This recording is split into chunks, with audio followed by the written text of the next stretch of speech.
Assalamualaikum warahmatullahi wabarakatuh.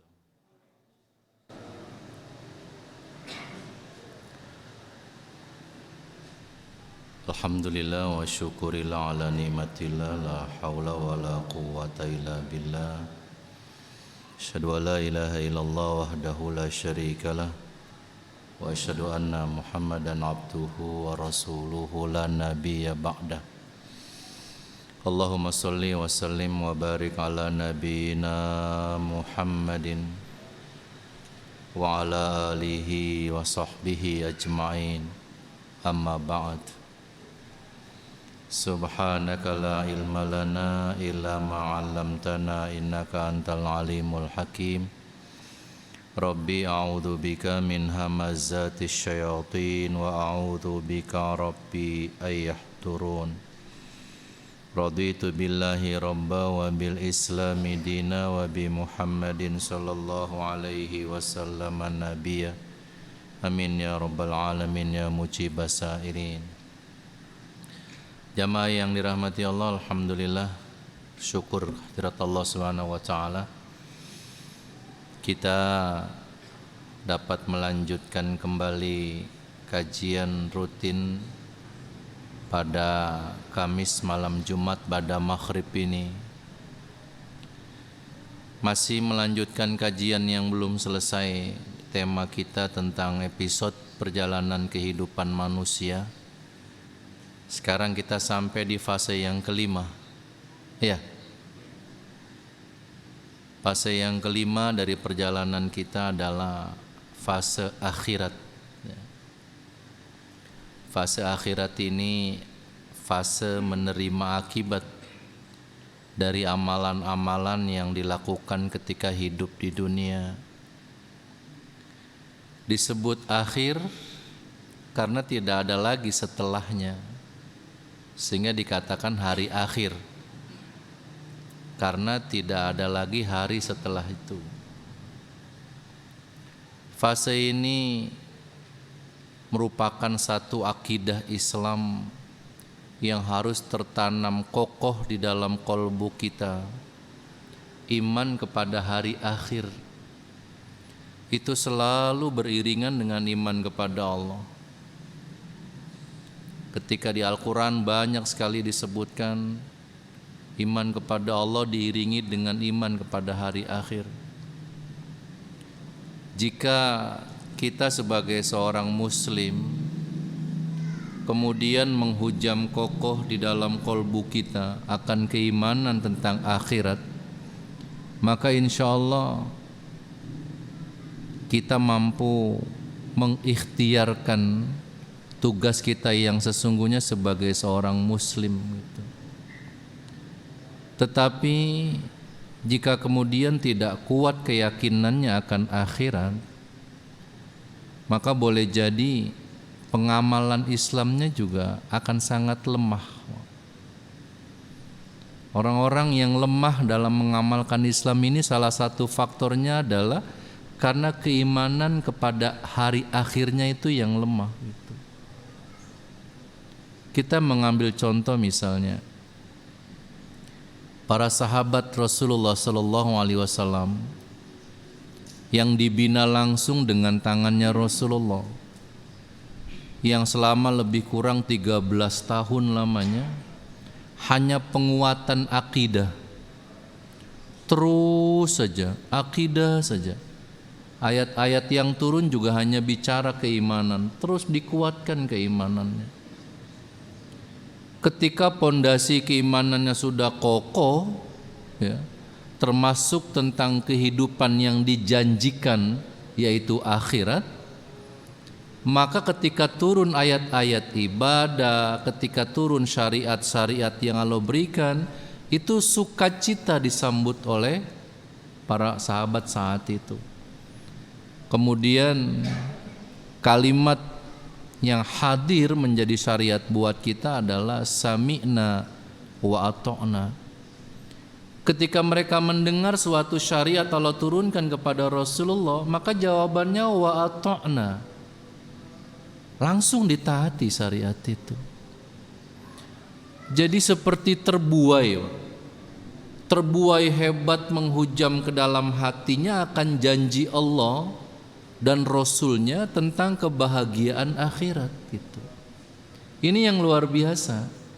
Kalau kita sudah terbuai gitu dengan janji itu, dan kita yakin seyakin-yakinnya, hakul yakin dengan janji kebahagiaan akhirat, maka insya Allah Islam ini akan ditegakkan dalam amalia keseharian.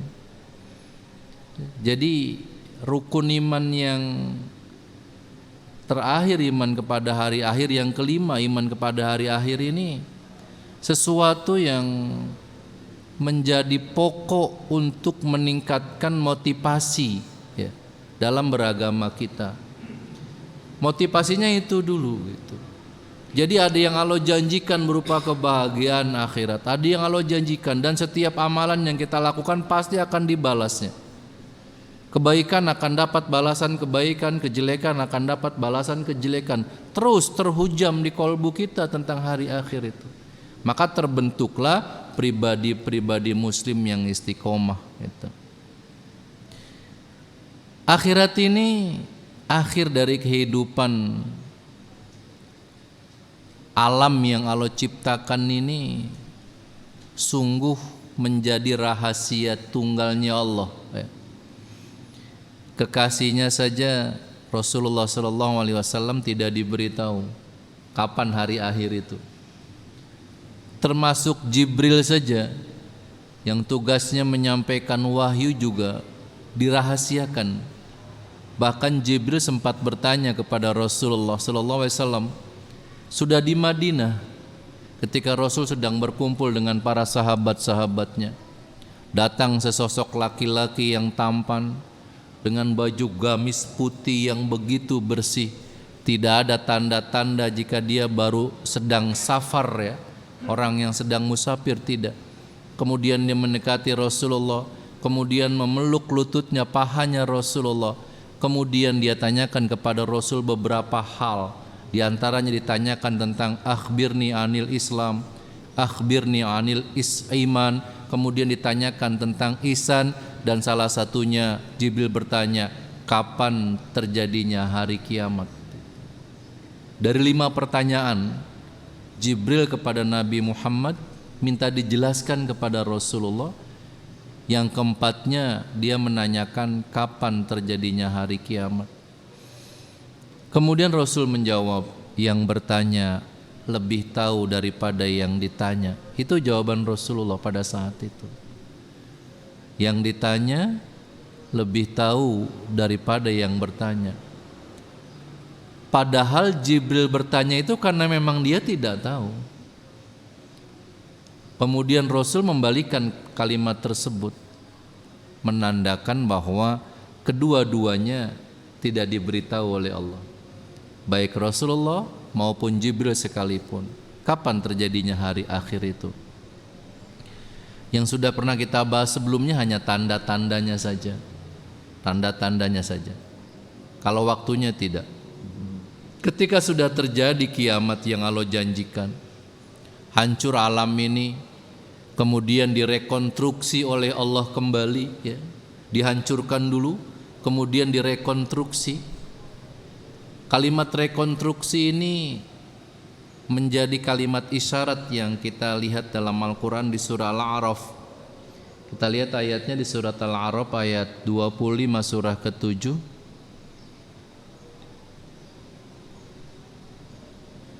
Qala fiha tahyawna wa fiha tamutuna wa minha tukhrajuna. Allah berfirman, di bumi itu kamu hidup, dan di bumi itu kamu mati, dan dari bumi itu pula kamu akan dibangkitkan. Ayat ini memunculkan multi tafsir yang sangat beragam sekali di karangan para ulama-ulama. Ketika nanti bumi dihancurkan oleh Allah, pada saat kiamat alam dihancurkan, pertanyaannya kemudian di mana manusia dibangkitkan? Itu yang sering menjadi pertanyaan. Ayat ini menjawab, di bumi itu kamu dibangkitkan. Loh, kan buminya sudah dihancurkan. Itu yang menjadi perdebatan para ulama tafsir. Sehingga muncullah satu kalimat, Allah hancurkan dengan kiamat, kemudian direkonstruksi, ya, yang sudah dihancurkan bumi itu, yang waktunya tidak ditemukan dalam Al-Quran, kita tidak mendapatkan isyarat apapun. Kemudian setelah itu Allah bangkitkan semua yang sudah dimatikan dari bangsa kita manusia ini. Di mana dibangkitkannya? Di bumi. Apakah bumi yang ini? Tidak. Bumi hasil rekonstruksi. Kan bumi yang ini hancur. Idza zulzilatil ardu zilzalaha wa akhrajatil ardu athqalaha. Bumi sudah dihancurkan, digoncangkan, isinya dikeluarkan. Gunung-gunung lepas daripada bumi ini. Kemudian dia kembali menghantam bumi karena masih ada sisa gravitasi di dalamnya. Hancur seluruhnya. Kemudian mati tak tersisa semuanya. Setelah itu direkonstruksi oleh Allah yang waktunya tidak ada yang mengetahui. Setelah rapi kemudian dibangkitkan kita di situ. Itulah dimensi akhirat. Ini para jumhur lebih bersepakat, ya, dalam menafsirkannya. Itulah dimensi akhirat. Jadi kita dibangkitkan di bumi, ayatnya ini yang kita pegang, Al-A'raf ayat ke-25. Di bumi kamu hidup, di bumi kamu mati, dan dari bumi itu kamu akan dibangkitkan.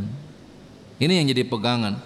Tetap di bumi kita dibangkitkan. Loh, ketika dibangkitkan kan kita kumpul di satu tempat. Tempat kumpul bahasa Arabnya mahsyar. Kita sering mengenal dengan istilah padang mahsyar. Di mana mahsyar itu? Di bumi kamu dibangkitkan dan di situ kamu dikumpulkan. Nah, cuma dimensinya yang berbeda. Bukan lagi dimensi dunia, karena dimensi dunia sudah berakhir. Yang ada adalah dimensi akhirat. Sampailah kita di mahsyar itu, kumpul semuanya. Siapa yang pertama dibangkitkan dari kalangan manusia? Riwayatnya disampaikan oleh Rasul Muhammad SAW. Yang pertama dibangkitkan adalah Nabi Ibrahim alaihissalam.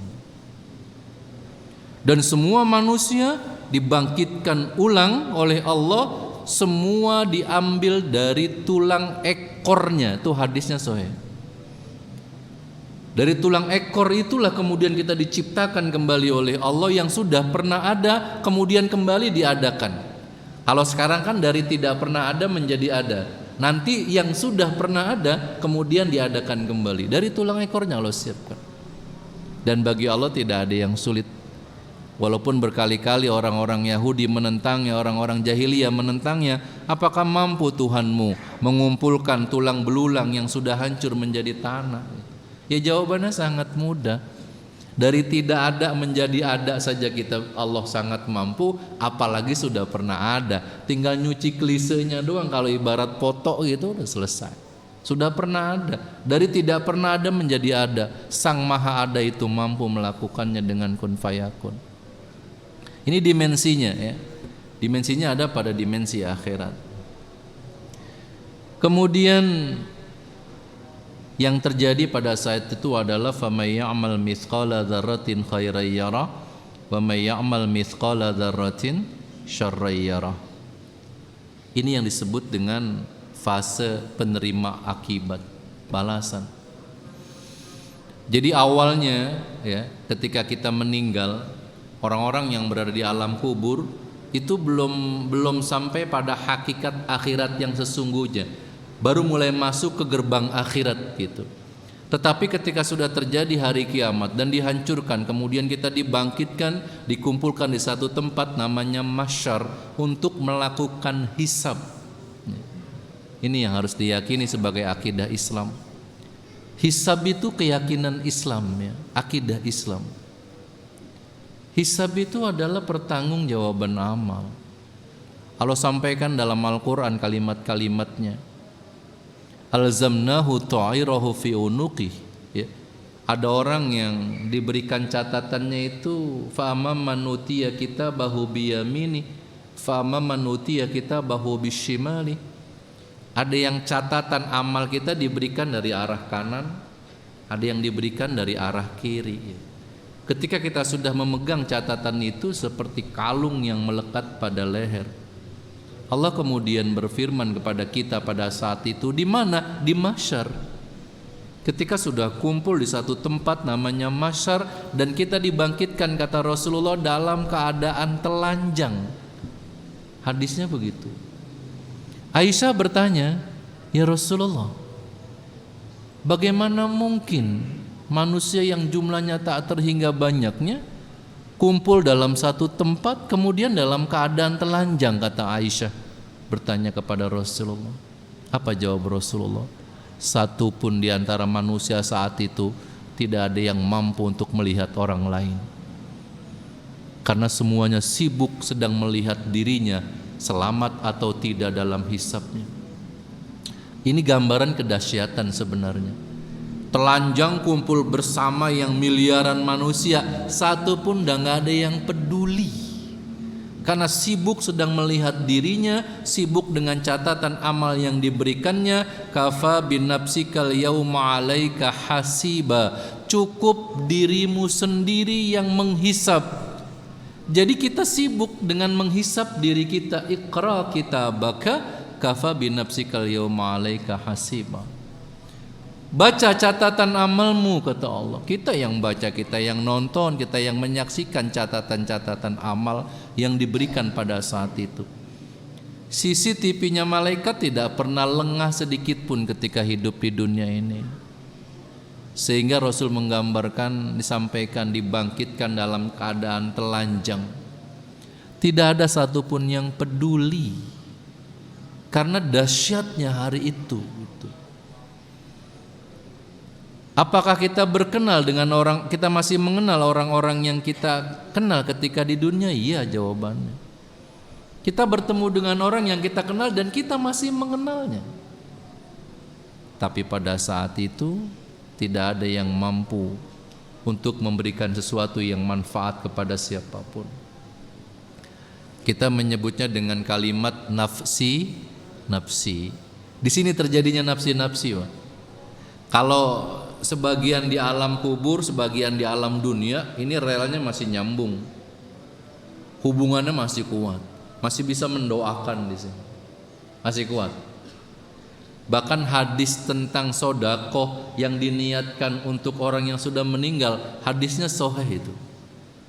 Walaupun ada tafsir ayat di surat An-Najm yang kemudian berbeda paham para ulama. Ada yang mengatakan orang yang sudah meninggal nggak dapat apa-apa kecuali apa yang dilakukannya. Wa alaisa lil insani ila masa'a ala taziru waziratu wizra ukhra. Tetapi hadisnya sahih. Para ulama hadis sepakat, sedekah niatnya orang yang meninggal gitu. Itu hadisnya sahih gitu. Walaupun tadi dalam prakteknya ada yang berbeda pendapat, karena surat An-Najm 3839 itu wa laisa lil insani illa masa, manusia nggak dapat apa-apa kecuali apa yang dia perbuat. Di situ terjadi perbedaan pahamnya. Tetapi apapun hadisnya tidak ditolak karena derajatnya sahih. Artinya kalau sebagian di alam kubur, sebagian di alam dunia, ini masih nyambung hubungannya. Tapi kalau sudah sama-sama kumpul di padang mahsyar, itu yang disebut nafsi-nafsi. Salah satunya nanti kita akan mendapatkan informasinya dalam surah Luqman ayat 32. Ya ayuhan nasu taqur rabbakum wasyau yawmal la yajzi walidun aw waladi wa lam mauludun wa jazin an walidi syai'a. Hai manusia, takutlah kamu pada hari kiamat nanti, ketika orang tua tidak dapat menolong anaknya dan anak tidak dapat menolong orang tuanya syai'an, sedikit pun. Itulah pegangannya. Jadi ketika tampil, dihadirkan, dibangkitkan di padang mahsyar itu, semuanya nafsi-nafsi. Kita kenal nih, ketemu dengan keluarga, ketemu dengan saudara, ketemu dengan kerabat, kenal gitu, tapi nggak bisa saling bantu. Adapun orang-orang yang diberikan catatan kitabnya dari sebelah kanannya gitu, dia akan panggil mereka, ha umuqra'u kitabiyah gitu, sini gitu. Ada orang yang kita kenal gitu, kita panggil, sini ha umuqra'u kitabiyah, coba kamu lihat catatan aku ini. Ketika kita membuka lembar-lembar itu isinya penuh dengan amal soleh. Wujuhu yauma idzin naimah. Makin dia buka, wajahnya makin berseri-seri. Makin dibuka, makin berseri-seri. Karena isinya ibadah dan amal soleh. Ketemu dengan orang yang kita kenal. Hai fulan, sini katanya. Haumuqra'u kitabiyah. Coba kamu lihat ini catatan aku. Terjadi. Dan itu ayat yang menjadi indikator kita bisa mengenal orang yang kita kenal ketika di dunia. Tetapi ayat surat Luqman tadi jadi pegangan 32. Orang tua tidak dapat membantu anaknya dan anak tidak dapat membantu orang tuanya syai'an sedikit pun ketika hisab. Ketika hisab ayat itu berlakunya. Nanti ada keterangan lain misalnya. Ada seorang anak yang ketika di dunia dia ahlul Quran, dia menjaga Al-Quran, dia menghafal Al-Quran, dia hamilul Quran, dia menjaganya Al-Quran, dia mengamalkan Al-Quran, kemudian dia gugur sebagai seorang syahid dengan Al-Quran. Dikisahkan dalam riwayat, ketika hisabnya diringankan Allah, dipersilakan untuk masuk ke surga. Dikawal oleh malaikat mendatangi pintu surga. Karena nggak bisa masuk kecuali kita ngikut dengan Rasulullah nanti. Begitu dikawal malaikat, di tengah jalan dia hentikan langkahnya. Dia nggak mau mendekati pintu surga. Malaikat kemudian mengajaknya, ayo silakan. Ini hadiah dari Rabbmu karena kemuliaanmu ketika di dunia. Dia diam. Anak ini nggak mau jalan. Suruh masuk surga dia nggak mau. Berhenti di tengah jalan. Malaikat sampai kesannya memaksa, ayo segera. Aku nggak mau, kata dia. Ini hakmu, kata dia. Aku nggak mau. Apa yang kau inginkan? Apa kalimat dia? Di mana ibuku? Pertanyaan itu. Di mana ayahku? Tidak. Ini hak kamu karena kemuliaanmu. Ini amalmu ketika di dunia yang menghantarmu. Aku nggak mau. Di mana ibuku dan ayahku? Disampaikan ini kepada Allah, lalu Allah perintahkan malaikat tersebut jemput kedua orang tuanya. Rupanya masih hisab dan belum selesai hisabnya. Dijemput orang tuanya. Ini yang disebut dengan syafaat dari Allah. Ini kadang-kadang kita luruskan kalimat ya. Syafaat itu bukan dari Rasul, dari Allah. Kan sering kedengarannya syafaat dari Rasul gitu. Nggak. Rasul itu tugasnya diberikan kewenangan untuk merekomendasikan siapa umatnya yang berhak mendapatkan syafaat. Rekomendasinya dari Rasul. Maka ketika di padang mahsyar tadi kita sibuk dengan catatan kita dan wujuhu yauma idzin khosyi'ah misalnya, nauzubillah, catatannya buruk. Wajah kita berubah khosyi'ah. Khosyi'ah itu orang yang wajahnya ketakutan teramat sangat itu. Wujuhu yauma idzin khosyi'ah. Jadi orang takutnya takut banget itu wajahnya kita gimana gitu. Takutan itu, khosyi'ah. Yang dibutuhkan saat itu adalah syafaat. Sibuklah kita. Ketemu Nabi Ibrahim di kitab Sahih Muslim dikisahkan itu. Ketemu dengan Nabi Ibrahim, kita minta rekomendasi, ditolak. Aku tidak punya hak. Ketemu Nabi Musa juga menolak. Ketemu Nabi Isa menolak. Ketemu Nabi Adam menolak. Semua Nabi tidak diberikan hak oleh Allah kecuali Nabi Muhammad SAW. Maka sibuklah kita mencari Nabi Muhammad SAW ketika di padang mahsyar itu. Untuk apa? Agar bisa direkomendasikan kita menerima syafaat dari Allah. Gitu. Jadi rekomendasinya dari Nabi itu. Syafaatnya Allah. Ini cuma meluruskan kalimat doang kan gitu ya. Mari kita baca sholawat agar nanti di akhirat kita dapat syafaat dari Nabi, kan begitu bahasanya kan. Nabi yang merekomendasikan. Dan jumlahnya tidak terbatas. Rasul Muhammad SAW tidak dibatasi oleh Allah. Silahkan. Berapa yang direkomendasikan oleh beliau? Ada ketentuannya, ada. Seperti yang Allah sampaikan ya, kisah tafsir di surah Al-Ahzab itu.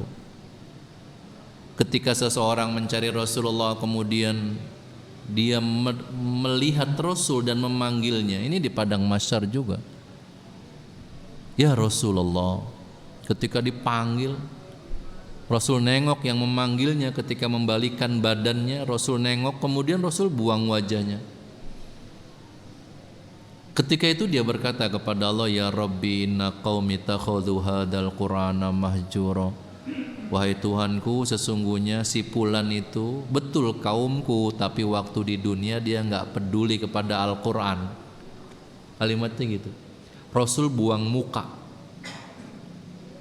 Boro-boro mau ngasih rekomendasi, ngelihat juga kagak mau gitu. Gara-gara apa? Berarti kan ada indikator, Pak. Indikatornya waktu di dunia dia enggak pernah peduli kepada Al-Qur'an. Sahabat bertanya ketika mengisahkan peristiwa ini, ya Rasulullah, bukankah umatmu itu yang paling banyak dibanding nabi-nabi yang lain? Betul.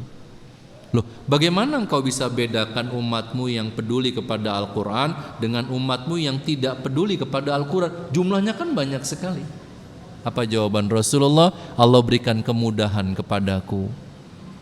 Mampukah kalian membedakan jika ada satu kuda berwarna putih di antara kerumunan kuda berwarna hitam? Kalimatnya begitu. Mudah kan? Rambut kita hitam ada ubannya satu gitu. Itu juga beda. Mudah aja kan? Di antara yang hitam ada yang putih gitu. Di antara kerumunan kuda hitam ada satu kuda putih. Allah berikan kemudahan kepadaku, kata Rasulullah. Salah satu indikatornya itu Al-Quran. Kita mendapatkan rekomendasi tak terhingga Rasul Muhammad itu. Yang kedua, ada orang yang mati syahid.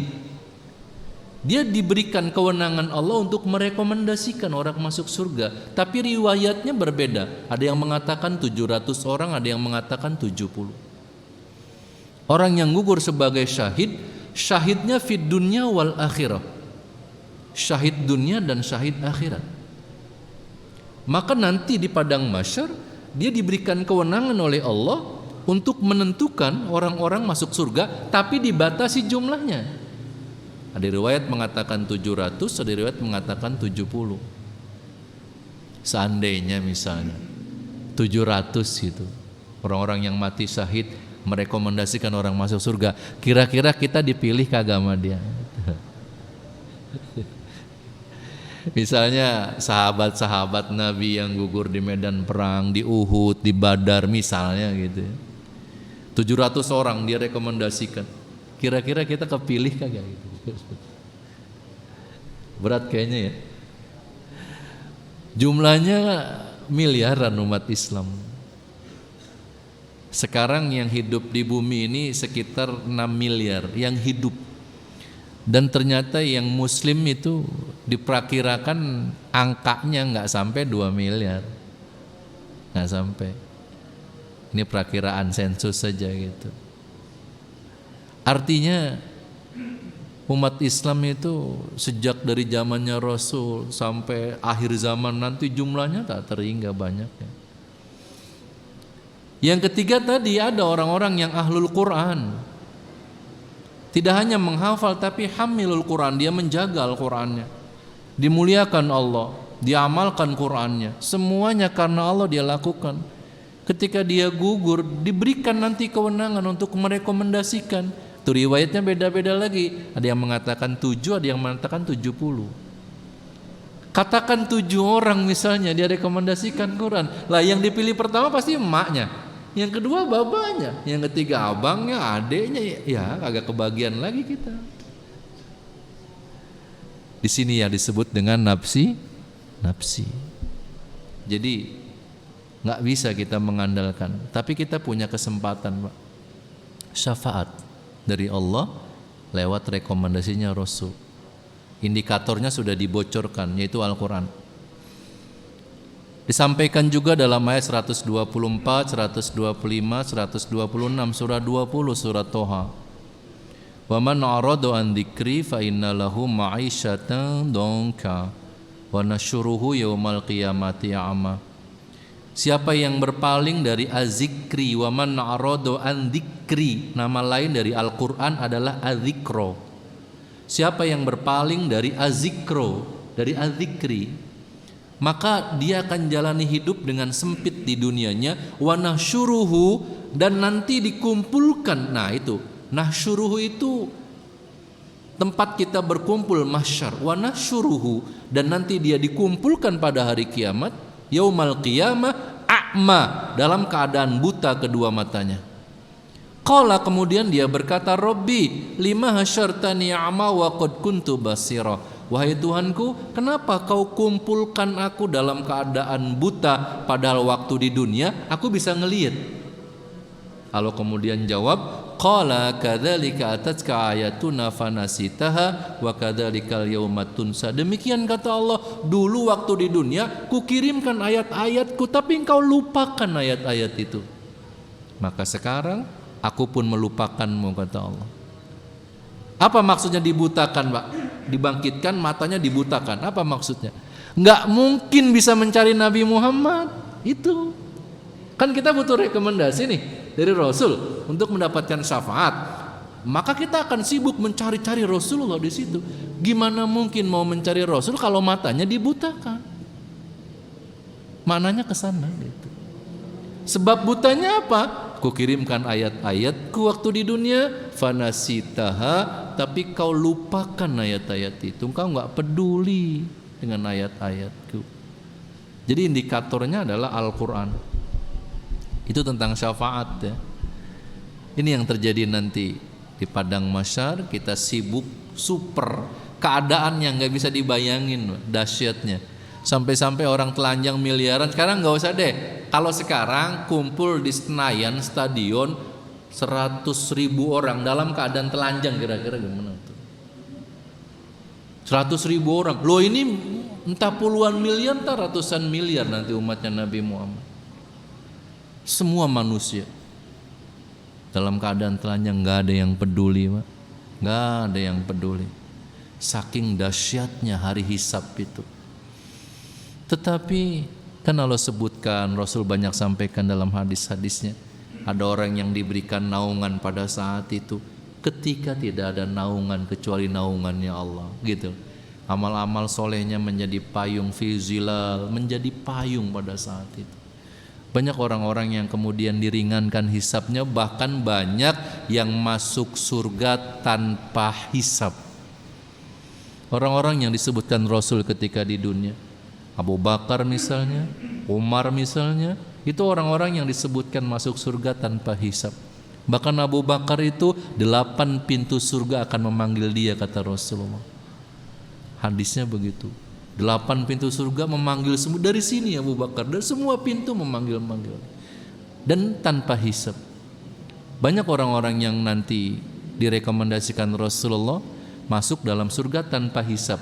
Jadi dia begitu dibangkitkan tidak melalui hisab, sudah tinggal langsung fadkhuli fi ibadi, langsung kumpul sana, mendekati Rasulullah di depan pintu surga. Enggak masuk, nunggu di situ. Ada telaga di depannya, namanya telaga Rasul. Ketika sampai di situ, Rasul berikan dari ceret bejana air, kemudian diambilkan dari air telaga itu, kemudian kita meminumnya. Yang sudah selesai hisabnya gitu, kemudian datang ke tempat itu, fadkhuli fi ibadi, ketemu Rasulullah, tunggu yang lain sampai selesai semua. Begitu sudah selesai semua, baru wadkhuli jannati, Rasul yang bawa panji tauhid. Jadi Muhammadiyah ini nggak bisa ngajak pengikutnya masuk dalam surga, Wak. Cuman nganterin sampai pintu doang. Yang ngajak masuk ke dalam Nabi Muhammad. Organisasi itu nggak bisa ngajak pengikutnya masuk dalam surga, nggak akan mampu. Cuman nganterin sampai pintu. Nanti yang ngajak masuk Nabi Muhammad, yang bawa panji tauhid la ilaha illallah itu Nabi Muhammad. Kita ngikutin tuh di belakangnya, masya Allah. Kita pegang orang tua kita, keluarga kita. Itu yang dimaksudkan ku anfusakum wa ahlikum nara. Posisinya selesai, mahsyar selesai, Maka ada dua tempat itu, surga neraka. Itu sudah dimensi akhirat murni. Nggak ada tempat lain kecuali kita mau ngaji teologi. Kalau ngaji teologi ada namanya Mu'tazilah ya. Orang-orang Mu'tazilah itu mengatakan ada manzilah bainal manzilatain. Ada tempat di antara surga dan neraka gitu. Buat siapa tempat itu? Kata mereka, salah satunya anak kecil yang belum balik meninggal dunia.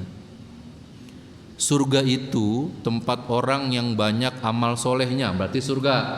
Yang banyak dosanya berarti neraka. Lah ini bocah kecil, pahala belum punya, dosa belum punya. Ayo kemana? Kata dia di tengah-tengah tuh. Namanya manzilah bainal manzilah. Kata orang-orang Mu'tazilah. Nggak ada dalam ahlu sunnah pemahaman itu. Surga, anak-anak kecil yang belum balik itu surga. Bahkan orang tua, anaknya yang masih kecil kemudian meninggal dunia, ketika meninggal dia memuji Allah. Setelah memuji Allah dia mengucapkan istirja. Jadi bukan innalillahi, dia puji Allah. Dipuji dulu Allah, setelah memuji Allah baru innalillahi wa inna ilaihi rajiun. Apa kata Allah kepada malaikat? Bangunkan satu istana di surga untuk orang tua itu, dan di gerbang istananya, di gapuranya tuliskan kalimat Baitul Hamdi, rumah pujian. Itu hadisnya sahih Bukhari Muslim tuh. Jadi ketika dia mendapatkan musibah anak yang masih kecil itu, kemudian dia memuji Allah, itu kan ujian yang berat itu. Dia malah memuji Allah, alhamdulillah. Kenapa alhamdulillah? Dia paham betul kalau ada yang kecil meninggal ini nanti anak ini bakal narik dia, tetapi dia nggak menjadi keluh kesah kepada Allah. Dia langsung alhamdulillah dan mengucapkan kalimat istirja, innalillah dan seterusnya. Allah perintahkan malaikat bangunkan istana dan di surga, kemudian di gerbang istananya kasih tulisan Baitul Hamdi, rumah pujian. Orang-orang yang dapat musibah tapi memuji Allah, itu dapat istananya Baitul Hamdi nanti di surga. Tapi kan nggak gampang dapat musibah memuji Allah. Coba ayo dah. Musibah apa aja dah yang kita rasain, kita alhamdulillah. Sakit alhamdulillah, motor hilang alhamdulillah, mobil hilang alhamdulillah, anak hilang alhamdulillah. Bisa nggak? Nggak bisa. Berat. Kalau sampai bisa, istana surga yang dijanjikan itu. Dan istananya di gerbangnya dikasih nama Baitul Hamdi, itu khusus itu. Jadi nanti di surga orang tahu yang diam di situ waktu di dunia itu ahli memuji Allah. Itu. Keadaan apapun itu. Itu gambarannya, hanya ada dua tempat itu. Di dalam kitab Sahih Bukhari, Sahih Muslim dijelaskan ada hadis judul babnya itu orang yang terakhir masuk ke dalam surga. Yang terakhir hisab gitu, orang yang terakhir hisab gitu. Kemudian dia masuk ke surga. Ini orang yang paling akhir, yang lain sudah semuanya ke sana, ini yang terakhir. Kawal malaikat untuk masuk ke surga. Di tengah jalan dia berhenti lagi. Kemudian dia balik lagi. Bukan dari hisab, yang terakhir keluar dari neraka untuk masuk ke surga. Maaf, babnya itu. Jadi orang yang di neraka itu ada yang kekal selama-lamanya, ada yang tidak kekal. Nah ini yang tidak kekal, sudah selesai balasannya, kemudian dia disuruh pindah ke surga. Nah ketika berjalan ke surga, di tengah jalan dia berhenti. Dia balik lagi ke neraka. Kenapa kamu gak masuk? Aku khawatir jangan-jangan gak ada tempat untukku, kata dia. Tidak, kamu kembali ke surga, kata malaikat. Dikisahkan ini, banyak hadis ini. Kebetulan saya pernah dapat tugas bikin makalah hadis ini, jadi inget banget itu. Di kitab Abu Dawud ada, di kitab Tirmizi ada, di kitab Sunan Nasai juga ada hadis ini. Begitu dia balik lagi, dia berhenti lagi tengah jalan. Dia balik lagi ke neraka. Kenapa kamu kembali? Jangan-jangan gak ada tempat untukku, karena udah habis itu, ini orang terakhir. Baru yang ketiganya, surga itu seluas langit dan bumi. Tidak ada yang tidak kebagian tempat di dalamnya. Artinya di neraka ada yang kekal, ada yang tidak kekal. Di surga dia akan tetap di surga, nggak akan keluar. Yang surga keluar dulu surganya Nabi Adam alaihissalam. Surga yang nanti didiami bukan surganya Nabi Adam. Karena surga yang nanti didiami tidak ada perintah, tidak ada larangan. Tapi surganya Nabi Adam dulu itu ada larangan. Wala taqraba hadhihi syajarah. Jangan dekati pohon. Itu salah satu larangannya. Pertanyaan berikutnya, apakah surga dan neraka juga kekal selama-lamanya atau tidak? Nah, kita lihat yang terakhir, ya. Fase kembali kepada Allah. Surah Hud 11 ayat 106-108. Adapun orang-orang yang celaka, maka tempatnya dalam neraka. Di dalamnya mereka mengeluarkan dan menarik napas dengan merintih. Mereka kekal di dalamnya selama ada langit dan bumi, kecuali jika Tuhanmu menghendaki yang lain. Sesungguhnya Tuhanmu Maha Pelaksana terhadap apa yang Dia kehendaki. Adapun orang-orang yang berbahagia, maka tempatnya di dalam surga. Mereka kekal di dalamnya selama ada langit dan bumi, kecuali jika Tuhanmu menghendaki yang lain sebagai karunia yang tidak putus-putusnya. Yang di neraka kekal, yang di surga juga kekal. Tapi lihat kalimatnya, selama ada langit dan bumi. Dua-duanya ada kalimat itu di surat Hud ini.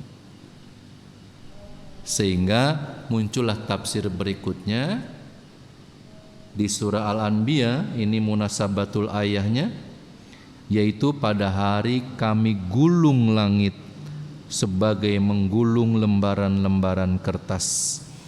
Sebagaimana kami telah memulai penciptaan pertama, begitulah kami akan mengulanginya.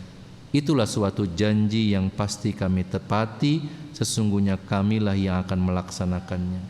Kami gulung langit seperti menggulung lembaran-lembaran kertas. Inilah yang disebut dengan kiamat kubro.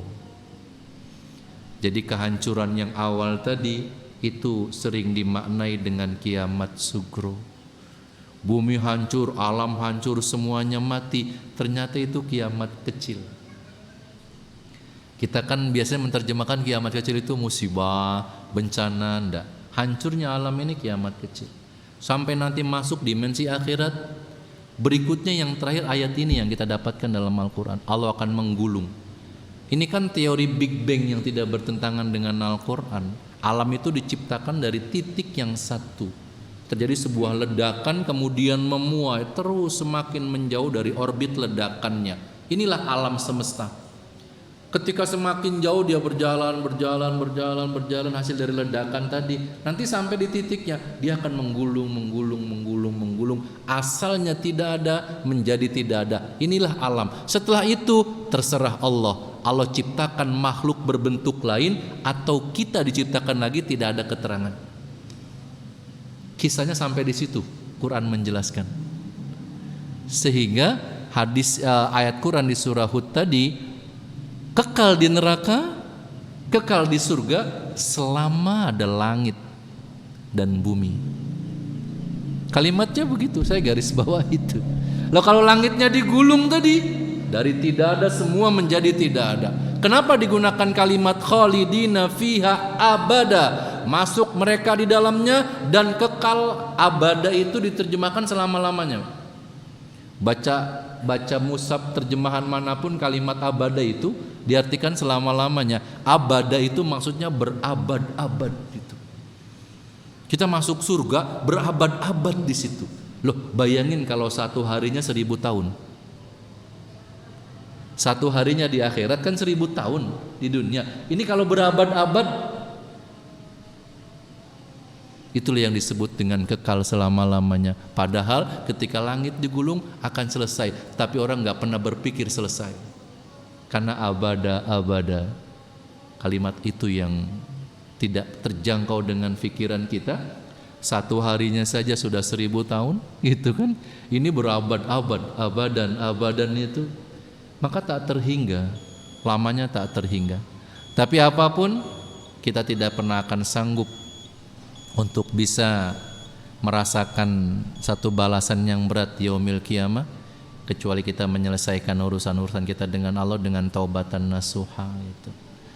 Mudah-mudahan Allah ampuni kita semuanya, Allah rahmati kita, Allah berikan hidayah kepada kita, dan mudah-mudahan Allah berikan keselamatan kita di dunia dan akhirat. Rabbana atina fid dunya hasanah wa fil akhirati hasanah wa qina adzabannar. Walhamdulillahirabbil alamin. Jadi insyaallah bab ini sudah selesai, Ustaz. Nanti kita ganti bab yang lain insyaallah ya. Subhanakallahumma bihamdika asyhadu an la ilaha illa anta astaghfiruka wa atubu ilaik. Assalamualaikum warahmatullahi wabarakatuh.